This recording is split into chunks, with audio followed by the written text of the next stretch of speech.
Kaixo Joseba, behizaman gaude, eta ni Jon Arruti naiz, baserritarra. Eta intxaur olioa egiten dut, maitia intxaur olioa. Euskal kulturan intxaurrondoa da produkto oso esanguratsua. Ohitura da, Gipuzkoan eta Bizkaian batipat, baserrien inguruetan beti intxaurrondoak egoteko.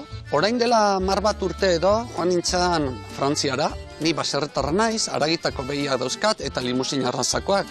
Tango baserri batean, lagun artean bazkaltzen ari ginela, ensalada bat atera ziguten, atentzioa eman zidana eta berezia zena. Eta galdetu nun zer zeukan ensaladarek desberdina izateko, ez? Eta esan ziaten etxean egindako intxaur olioa bota ziotela. Eta orduan pentsatu nun, etxean intxaur pila bat dauzkat, zer egin ez dakit beraiekin, eta frantsesak erakutsiko diate horri etekin ateratzen. Eta halako batean proiektuari heldu nion eta hasi nintzen ni ere intxaur olioa egiten gure intxaurrekin. Eta egiten deguna da, ematen dutena jaso. Hau bai dela ekologikoa 100%. Intxaurra jaso behar da lurretik. Eta garrantzitsua da lurrean denbora asko ez egotea, alden azkarrena jasotzea. Badaukagu tresna bat, golf munduti datorrena da, recoge pelotas bat, orain aplikatzen dugu intxaurra jasotzeko. Etxeko intxaurrondoekin urtean biltzen ditugu 200-300 kilo, baita ere nire inguruko baserritarrei erosten diet intxaurra eta horrekin egiten dut olioa. Begira, Joseba, badirudi aurten behar bada urte ona izango degula. Ja, alea hartzen ari da. Eta intxaurrondoak ikusi ondoren, nahi baldin badezue, joango gera etxera, eta ikusiko dezue eta dastatuko dezue intxaur olioa, eta dena erakutsiko dizue.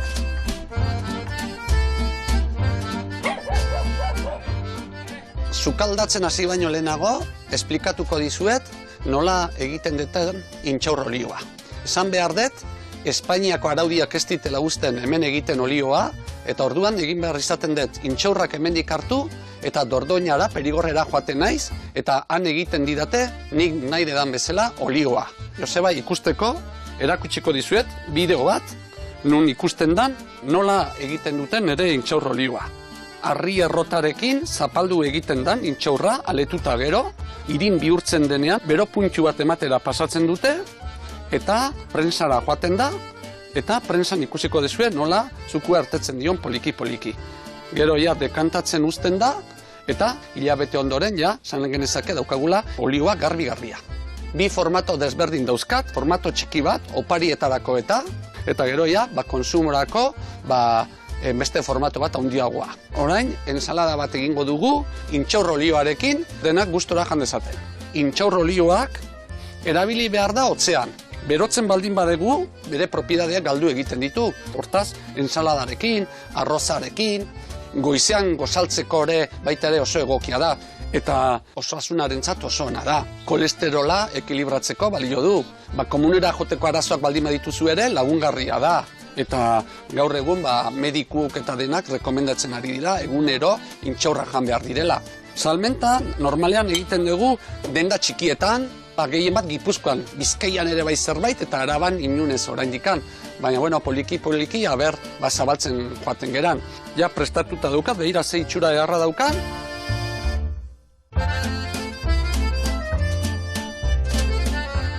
Hemen daukagu, prestatu dugun ensalada goxoa, intxaur olioarekin, eta ospatzeko zuek etorri zeratela eta eskerrak emateko, brindis bat edo topa bat egingo dugu, baita ere beizamako txakolinarekin. Nire koinatuak egiten du, urkizar txakolina, ekologikoan, eta eskerrik asko berriro esanez, on egin.